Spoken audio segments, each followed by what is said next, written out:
I believe our time has arrived. All right, let's see, so Jira, you're in control of turning on the recording. Just say on. Yeah, sweet.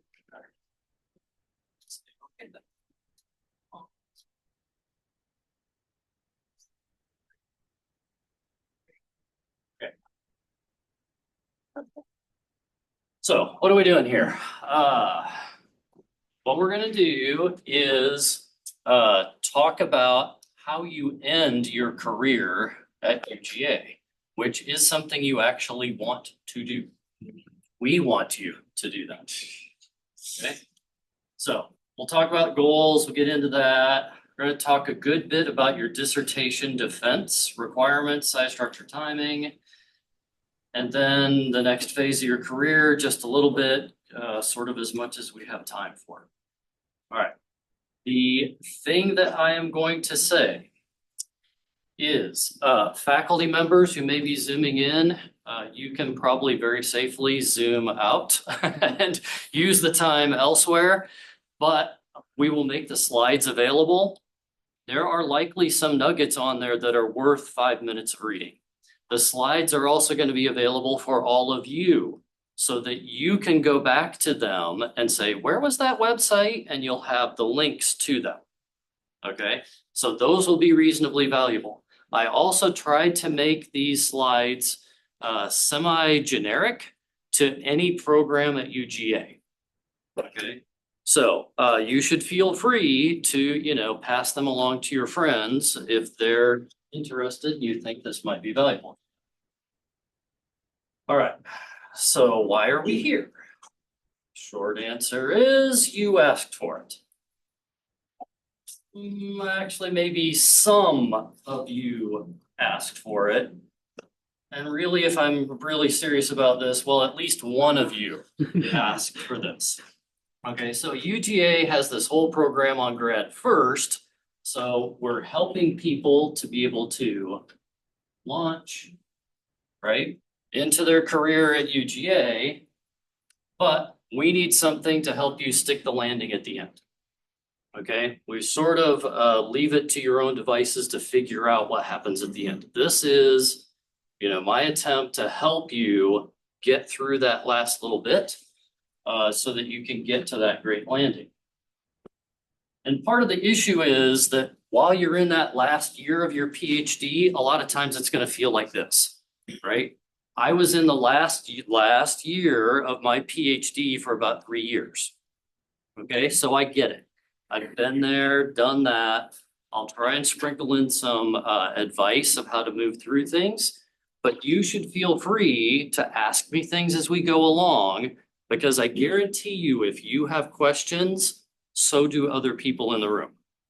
Okay, so don't feel inhibited about, oh, I can't ask this. When it comes to mind, just ask. Okay, you don't have to hold things to the end. All right. The goal really is to try and minimize this. Okay. There will be some crashing and burning among the people in this room. There was some crashing and burning in my career. Okay. It's not that it won't happen, right? There's lots of reasons that a little bit of crash and burn can happen. But the trick is to get back up, right? And get through it and move through. So what I'm going to try and do is show you the process so that it's less likely you have a hard landing.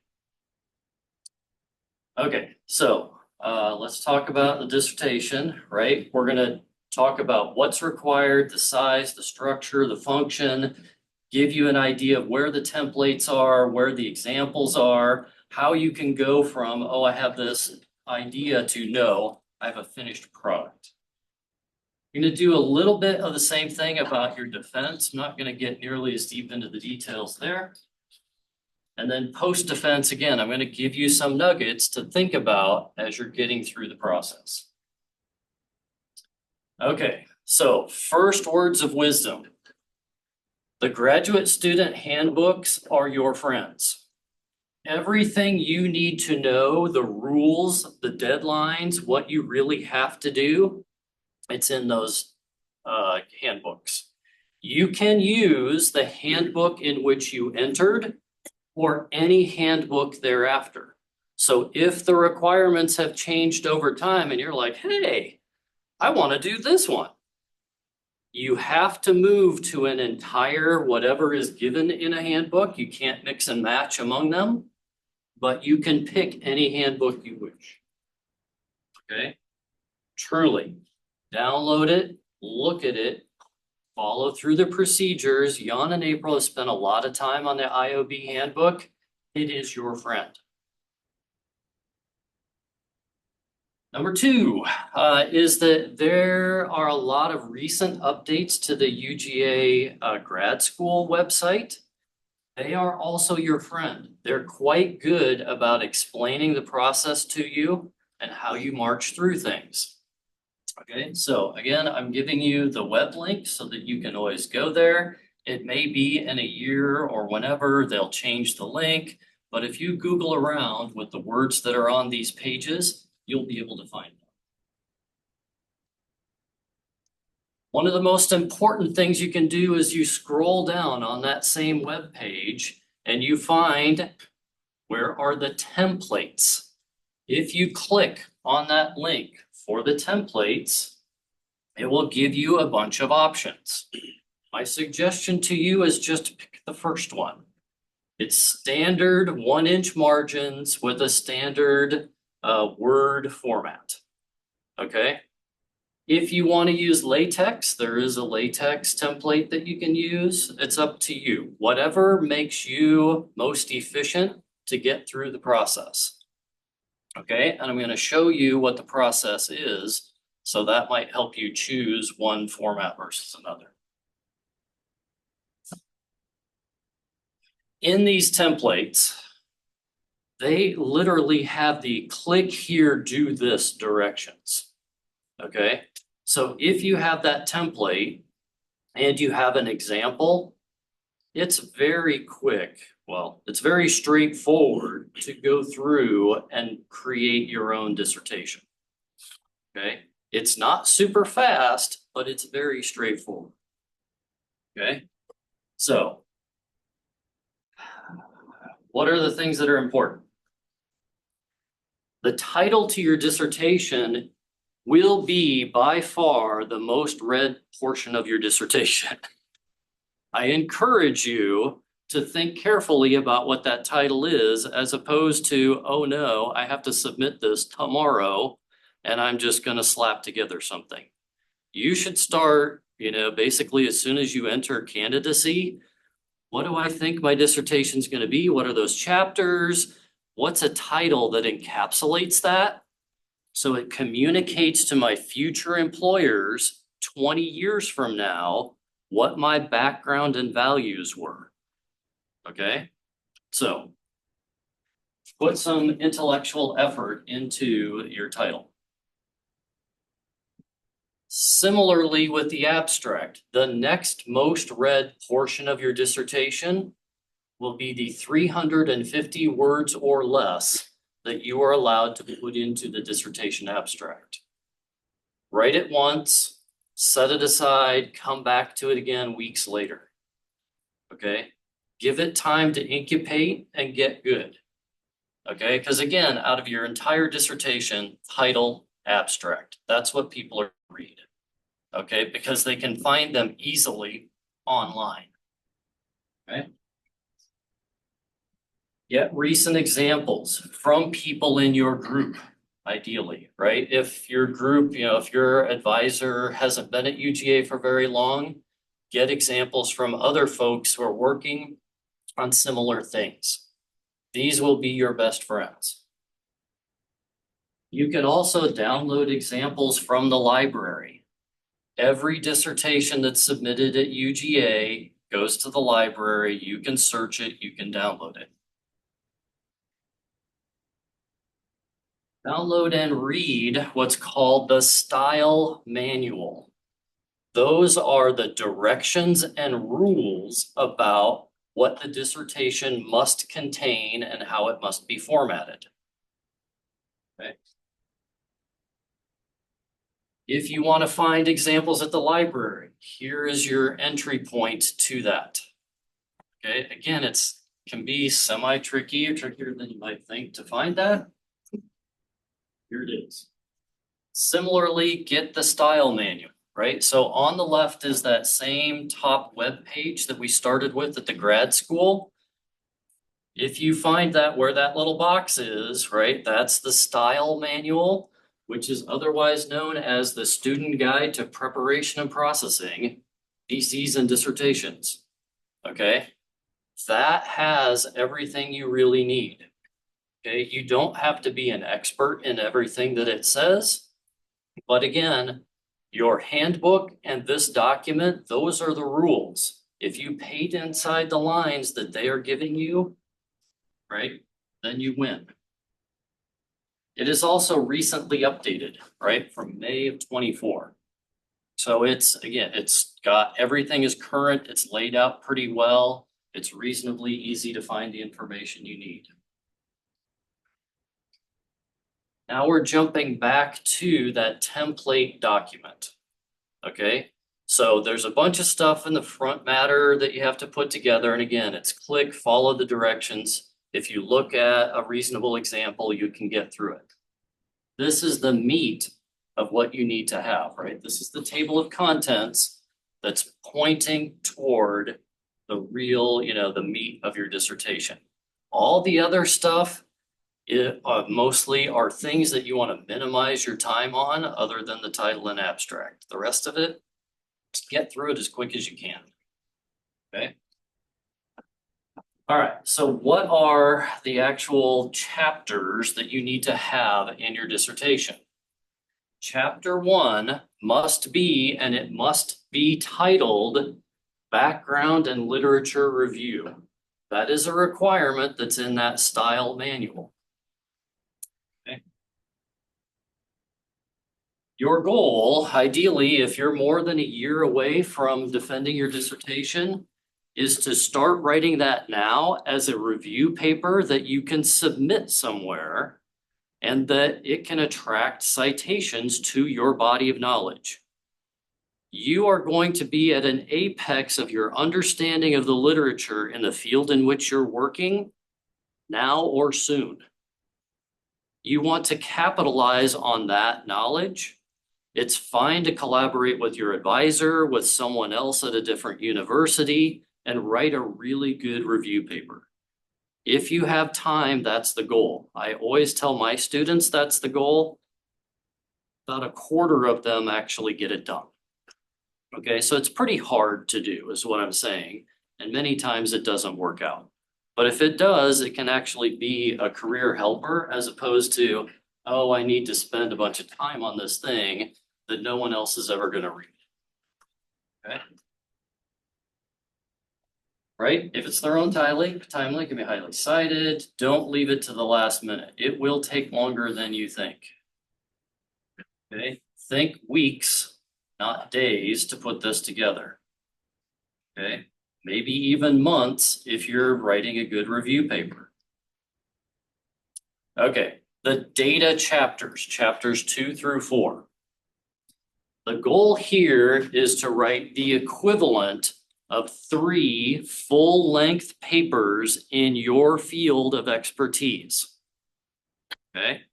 There's no magic number about it must be 3.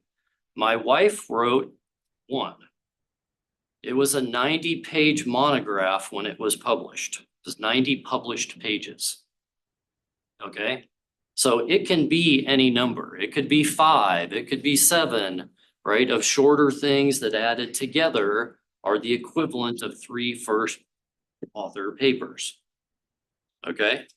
So that's the overall goal. These can and should be manuscripts that you have published or submitted for publication. The goal is to package together your body of work. Okay, so if you publish something as first author and it's related to your dissertation that you and your advisor and committee have agreed on, you can publish that in year 2, 3, 4, it doesn't matter. And the sooner you start getting publications out, the better off it is. You will likely also have side publications where you're side projects where you're working with other people and you're not the first author. That's all good, but those won't be dissertation chapters. Okay? For it to qualify, you must be first author or co-first author. Okay, and sometimes people say, well, there were two of us who worked really strongly together. I did this aspect, that my colleague did that aspect. Can we both use it? I'd say yes, the rules allow that. Ideally, you would maybe not use the exact same manuscript, but you can. Okay, you could emphasize, in your chapter, something a little more than someone would in another one. Even if you publish it later with less of that information, you can update it and make it your own. All right, must be first author.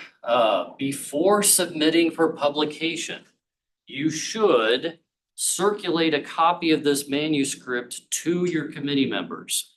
Those are your friendly reviewers that will help you from, taking more deadly fire downstream. Okay, so give it to them, give them a couple of weeks to comment and give you information back so that you can fix any errors that they identify. Okay. The other reason you really want to have that, sorry, go ahead. Before submitting individual papers or for all the data chapters together. So for any manuscript that you are publishing, right, you're ready to go, you're ready to publish it, send it to your committee before you submit it to the editor of that publication, any chapter. Okay? And this is the big reason why, is that if you give your committee members the opportunity to read it, and even if they don't take that opportunity, they have had the chance to give you feedback. If you give them the chance to give you feedback and then you're at your dissertation defense, what do you think the odds are they're going to start attacking you for something they should have read? It's pretty low. Okay? So give them the opportunity. It's good for you in every way imaginable. Okay? You may get some feedback and it may slow down the publication process a little bit, but in general, that is worth it. Okay. All right, data chapters. IOB does not have a requirement that any of your chapters must be published. There are other units on campus that do. It is in your best interest that you do go ahead and publish these chapters. Ideally, submit them when they're ready, right? So that ideally you've got 1 or 2 that are already published before you're pulling together the final version of your dissertation. And then you've only got 1 chapter left to go, right? That's on the edge of, is it ready to submit before I defend or immediately after, right? That's pretty common, but you want to get them published. It is in your best interest to do it. Okay. IOB also encourages one of those 3 chapters to be about developing some sort of software tool, right? It is not a hard and fast requirement, but that is generally the goal. If you wanted to have all 3 be tools, that's fine. But I would say the norm is that students do 1. Okay, and then the other 2 chapters are how do I use that tool in a unique way? Okay. Are multiple, is it discouraged to have multiple software? No, you can have as many as you want. Okay, the trick is though, it's a balance between, am I going to keep developing tools Or am I gonna develop one tool really, really well and then show how it can be used in a variety of ways so that people understand the use case for that tool? You're likely to have more success with those tools if you spend less effort unfocused and you spend more effort focused and showing people how that tool is cool and used. Know what I mean? So I mean, you don't have to, it's up to you, but I would balance those two things. My question is, what about if you're developing a pipeline that's like more specific to like the data that you generated, so Yeah, maybe. that's absolutely does fine. that So, count? yeah, so a Okay. tool doesn't have to be, oh, I've thought of an original algorithm, yada, yada. It can be, I've put these various parts together. Okay. Okay, and it does this one thing that people really need, and it does it, in a way that's cool. Does that make sense? And again, that's very common in IOB. You're not computer science PhDs. People don't expect that. So there's going to be a range of how much effort you put into tool development versus pipelines that answer a cool biological question. And that's okay, right? We are a very diverse community. Is that being implied there on the website, like, at least one chapter is encouraged to be a tool, because I feel I'm being. I think it's in the handbook, but no. If there's a place or a website, then maybe I can use as a reference to communicate with my community, because I feel discouraged. Casey wants to jump in. You mean the previous slide about what's required there, that's this kind of soft requirement that like for. Saying you would like that to be specified? Yeah, I mean, it's my first time learning about that, so I'm. Yeah, that's kinda the reason surprised. it's because it's not specified. So I can bring that up with the ag. Mhm. What do people say? Show of hands, you'd rather have this like written down, or you would rather have it be formal? I think it's okay if it's written down, if it's still like not a hard requirement, So, because that might Show make of it hands, hard. if this was specified in the handbook, you would prefer that to be specified in the handbook, just raise your hand. Yeah, sure. Specify, as long as it's not like, if you don't do it, no graduation, like. And again, this is up to your committee, to approve or not approve. Is it enough for someone who's getting a PhD in bioinformatics? Right, your committee rules. Okay, and it is very unusual for anyone to try and come in and overrule a committee. Okay, so just be aware that's the case. All right, you will need money to publish your papers, especially if you're going to open access journals. There are multiple places that you should go to try and acquire said funding.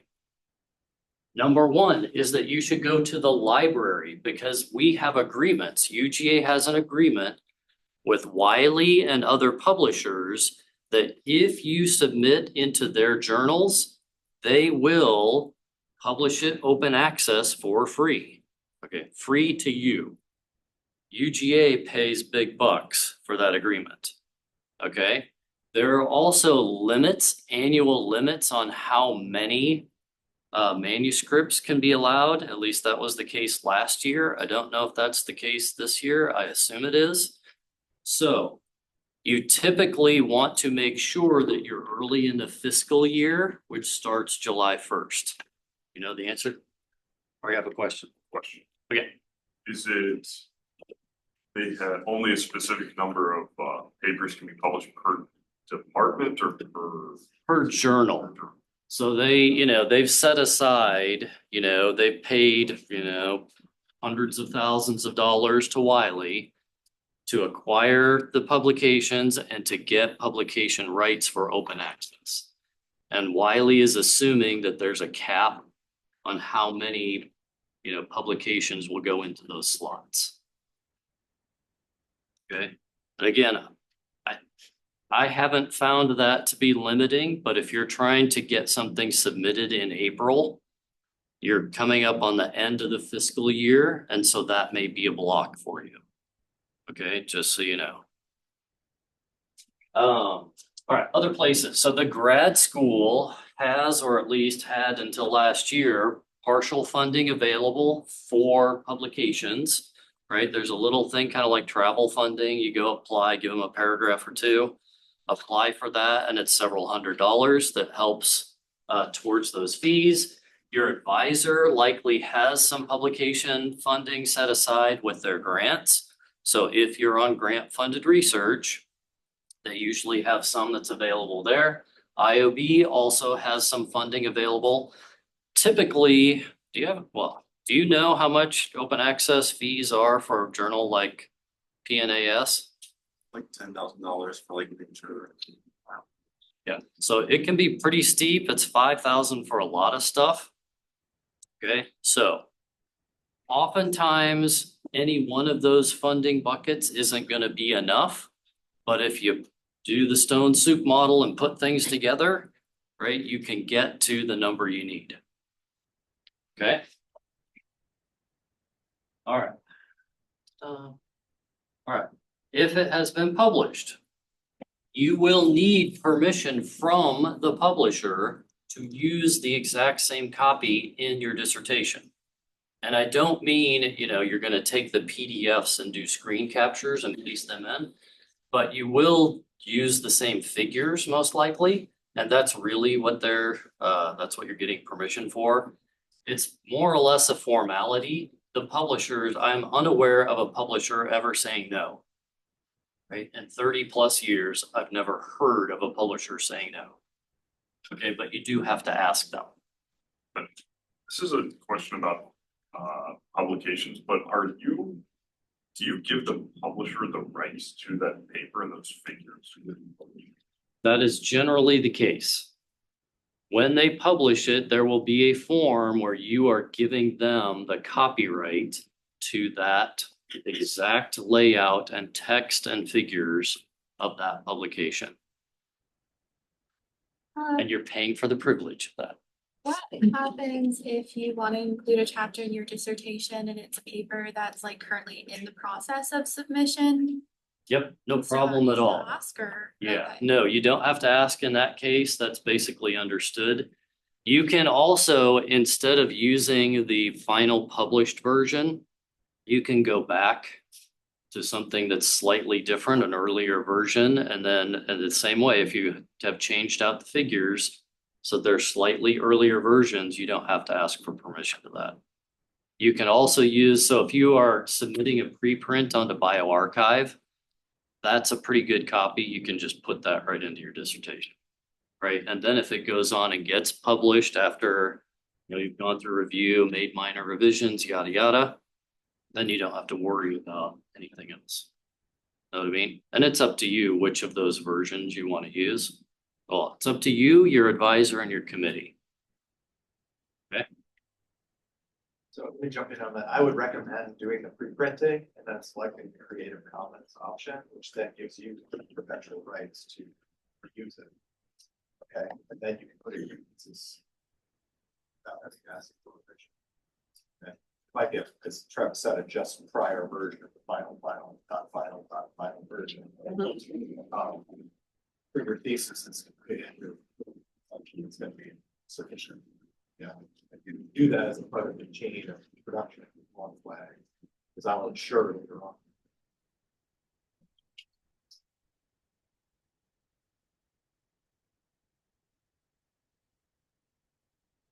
Final nugget is it will take you some time to go from whatever version you choose to the format that it must be in your dissertation. Plan on that taking days, not hours. Okay, it's silly, it's kind of wasted time, but you've got to do it. Okay. This is where using LaTeX can speed things up. It's because you can switch formats real fast. But that's not for everything. Okay, so, all right. And some nuggets on how do I find the list of publications that UGA supports that I have free open access to. Okay. And so this, again, the website's at the top. And so if you go there, it's a little tricky to find this. And then if you scroll down, and you open up the little window for open access and open access agreements where it's discounted versus no charges at all, right? So Wiley is on there. Company of Biologists has a few publications. If you're in chemistry, there's more options. Okay, so, and Wiley, there's like 900 different journals or something. There's a lot. Now, it's not a lot in our specific field. Okay, so I want to be clear, it's not like a panacea where this solves every problem you have. Okay. All right, conclusions. Again, this is a chapter that is required by the grad school. You must have it in your dissertation in order for it to be approved by the grad school. It is an opportunity to tell people, you know, to synthesize what did you really learn from these various publications that might not be obvious from reading them individually. Okay, so it's worth some time and effort to do that. Probably more importantly, this is a guide to the next students who will come in your advisor's lab or somebody else who works in this area for you to be able to say, this is pretty cool to follow up on. I'm never going to do that. Okay. And these are the things you shouldn't do because I tried them and they crashed and burned. Don't waste your time. Okay. So it's pretty important to be able to leave those breadcrumbs behind. Okay. But your advisor, may encourage or discourage how much information you share there based on, are they likely to write a proposal to follow up on your coolest stuff? Okay, and that depends on your field and your advisor and how competitive, you know, funding is. Okay, so that is all fair game.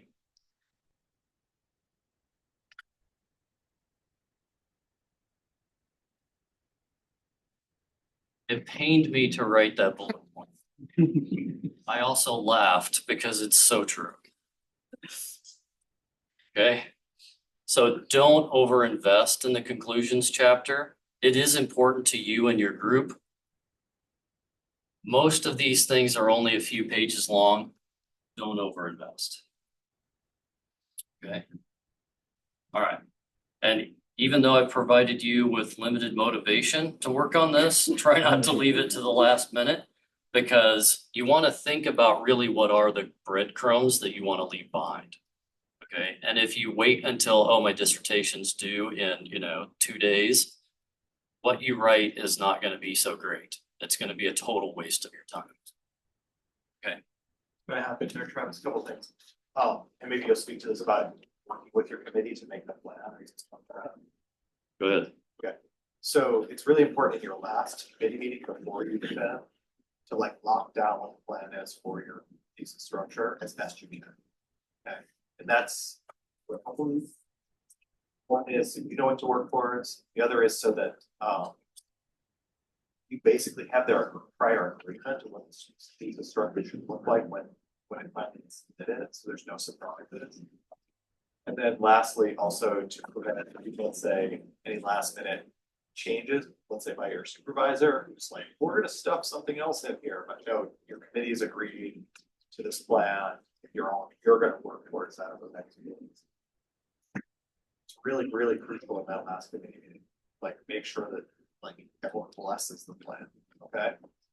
So if you don't do that, you'll run into some problems, okay? Right, Travis? Yes, it is not a legal, you know, agreement that is legally enforceable, but it is socially enforceable, which is very strong. Yeah. Okay. This relates to this last point here about the conclusions chapter, which in your defense, almost everyone is saying, I really wish you would have fleshed out your conclusions chapter a little bit more. Like to see the implications of what your research is. In some ways, this dovetails with what Travis is saying, keep it light. Then that'll be the natural place that they're gonna ask you to do a little revision, right? If you already have 15, 20 pages there, they're still gonna ask for more, right? So that's typically the right, we just say, Travis, that's like number one comment at the end of the defense, if there's any revisions to be made here. So don't go overboard on front. Use that as a natural place to add something later.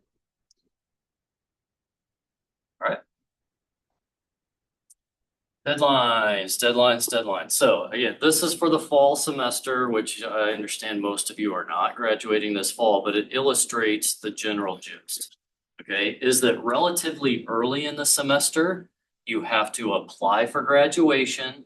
You have to ensure that your final program of study is at the grad school and in their database and fully approved. You need to make sure your admission to candidacy form was there and fully approved. So October 1st is when you have to make sure the form was there, but you need to have actually done it in the summer unless you're going to be registered for 10 credit hours. Okay, so if you fail to do that form and it's like, oops, I'm, graduating this semester, but I've already started my job, so I only want to take 1 credit hour. Bah. Okay. So you need to register for the commencement ceremony. You have to do a format check, which is where you're gonna upload an initial draft version of your dissertation into the exact same database where the final version will go. Okay. It does not have to be very close to final, okay, but it has to have all the chapter headings and some sort of text in each chapter. Okay, you can edit it very heavily after the format check. Okay, it's best if you don't, but you can.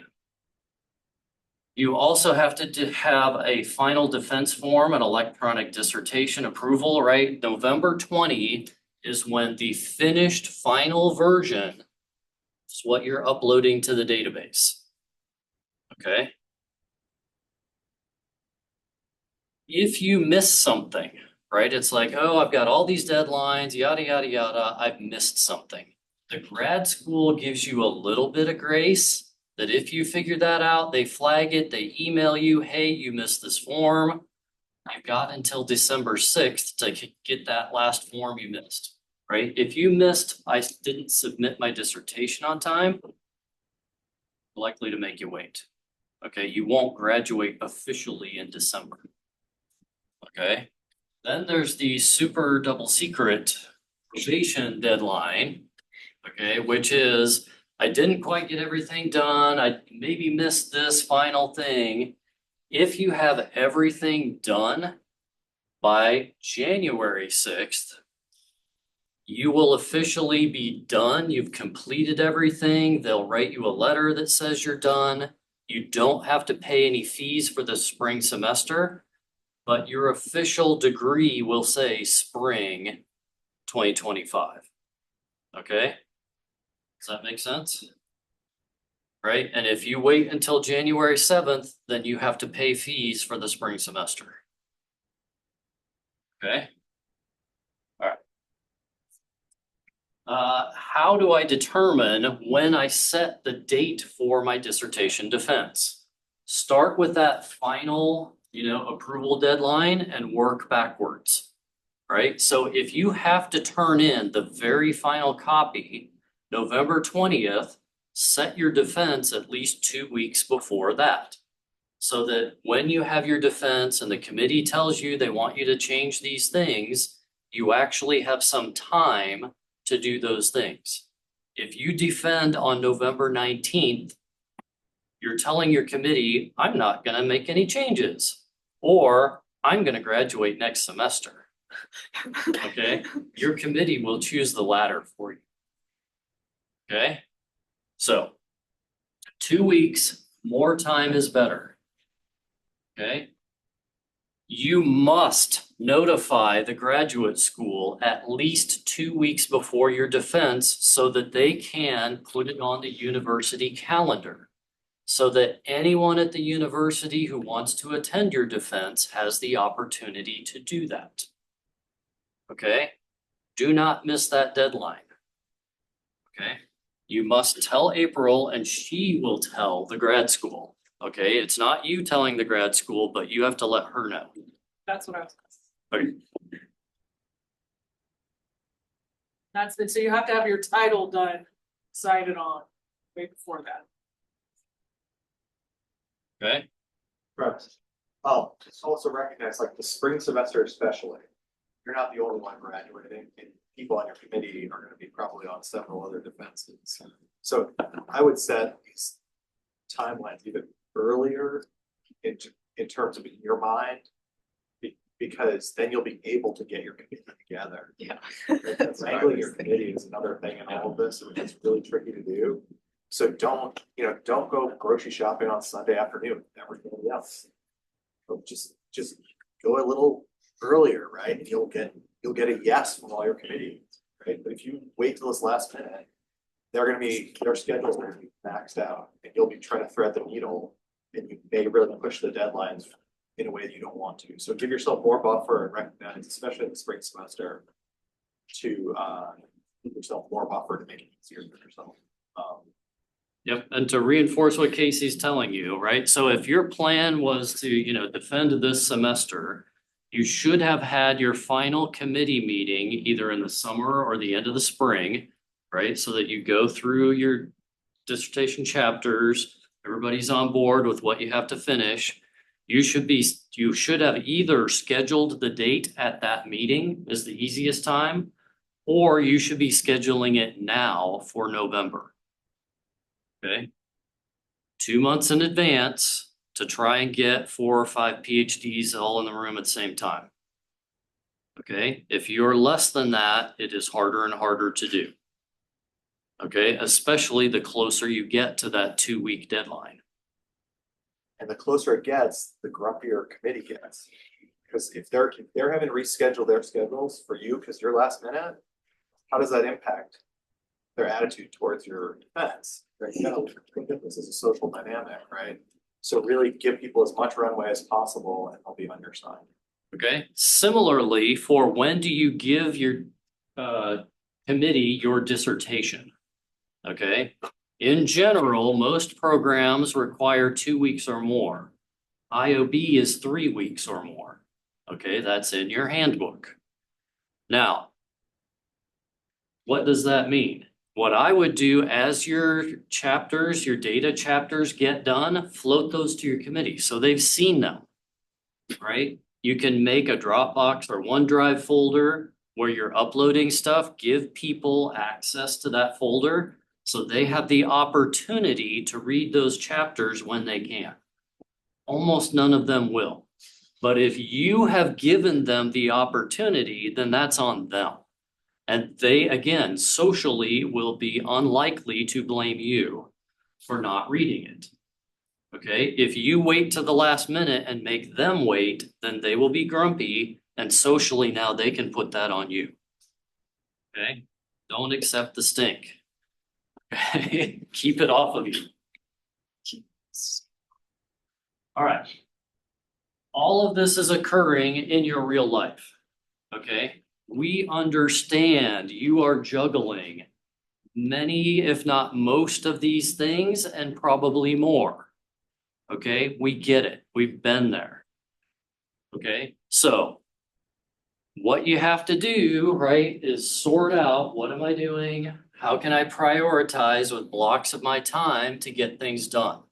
It is easy to get overwhelmed. Okay, do not leave ABD, all but dissertation. Okay, we do not want that for you. Okay, so find your moments of Zen, right? Take care of yourself, work-life balance. You're gonna have to keep up exercise, prioritize your health, right? Including your mental health. Do all those things because that will make the time that you do spend on your dissertation more structured and more productive. Okay? It is better to spend a smaller amount of structured, productive time than a huge amount of I just can't think of what's going on. Okay? If you're stuck, break out of what you're doing and do something different. All right. So again, the dates are here at the grad school every semester. You can go see what those things are.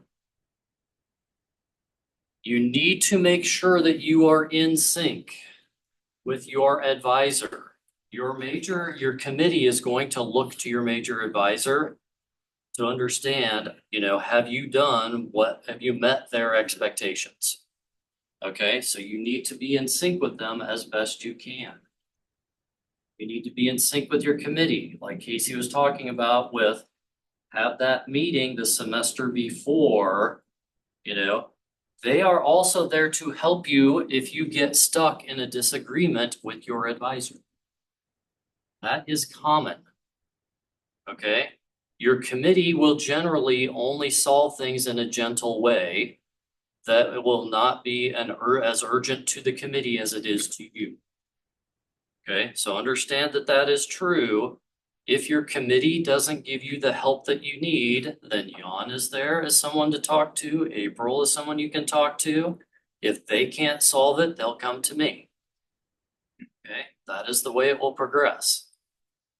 Okay, it is not super unusual, right, for me to give some words of wisdom to an advisor about a particular student that they may have in their lab, right? I'm not going to get in there and muck around, but I might just, reach out to them and say, hey, what's going on with this? Is there any way I can help? Is there a way IOB can be helpful to help get this unstuck? Okay, we will do that for you. Again, Jan and April are here. They also need to know because there's paperwork that they must do on your behalf.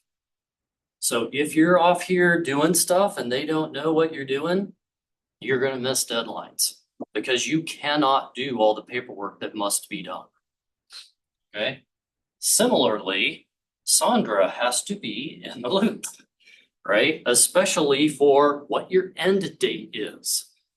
Because if you continue to stay on the payroll after you have gone, after you've finished your duties, you're going to have money that has to come back to UGA. And that is a pain for everyone, especially you. Okay, so just keep everybody in the loop. During your defense, there is a public portion, right? That is what we're advertising. You can invite your friends and family. You can Zoom out. Anyone can attend, no problem. After that, there is a private portion. It's usually an hour to 2 hours, okay? Depending on how many comments your committee has, that's where they're going to try and ensure that you have a full understanding of the work that you've been doing and how much you need to revise the document that you've given them, okay? They will have revisions. The only question is how many? Okay, the better prepared your defense is, the fewer revisions they're likely to require of you as opposed to suggest. Right? They're also going to give you suggestions for if you take this chapter that you haven't submitted yet, what are things that you can do that are likely to make it more publishable or more attractive to, attract more citations if you do publish it. There is electronic paperwork to complete that must be done. Okay. Post defense. Yes. Oh, quick question. Is the defense similar to like the qualifying exam where your advisor is not allowed to speak, or are they also going to be questioning you? It is similar. Oftentimes the advisor has more participation, but again, it's, the committee is asking, the candidate about their work and the implications of it. But again, because oftentimes you're talking about publications, the advisor is going to have significant input that matters to that discussion. Okay, so it's not like in the qualifying exam, it's kind of like a rule that they weren't allowed to talk until the chair granted them the ability to talk. Officially it is, but Okay. Oftentimes the chair is very liberal with having it. Oftentimes a defense is a much more of a discussion Okay, than a test. okay, got it. That's Is what's that? Yeah, I agree with that. Also, you can make the revisions easier on yourself by having things further along in the publication process. So the more that things are published, the less this becomes a formality, the more of a formality. So if you leave things late to publish, then your committee is going to probably have a lot of revisions and you're creating a lot more work for yourself. So really try to get things out serially if you can. And then all those chapters that are published basically are minor comments on it, if any, really. Talking about publications, if it's going to be published, how much can you tweak it for a dissertation? My general advice is as little as you have to. Okay, My because point, again, I won't ask you to tweak it very much, what's the point? yeah, you're checking a box. Yeah. Okay, you're demonstrating that you've already published it. Okay, so I would not tweak it very much. Right now, your committee might say, oh, you formatted this. Here's some typos, we need to fix those typos. So I mean, they're not gonna ask you to do more experiments, yada, yada. Okay, other things. So if you're an international student here on a student visa, typically you need to try and finish at the end of the semester. It's pretty difficult to coordinate other times with your visa. That's just, it's not illegal. It's not, you can't do it. It's just as a practical matter, it's extremely difficult to do anything other than finish at the end of a term when your visa is expiring. Okay, if you are not here on a visa, then you can finish at any time that you want. You do not have to wait for the end of a semester. Okay, now there are some things we need to double check and make sure that you've done ahead of time to make sure that that's true and there's not a financial penalty that we get stuck with, and mostly means you get stuck with. But as soon as you turn in your final copy of your dissertation to the grad school, they can, within, a day or two, give you a letter of completion that you can take to your employer. And the vast majority of employers will recognize that as you have your dissertation, you have your degree, right? You've completed everything. And even if that's February 3rd, doesn't matter, most employers are good. The employers who are least likely to accept that are federal agencies, and in particular, the CDC seems unable to actually manipulate their system to understand that.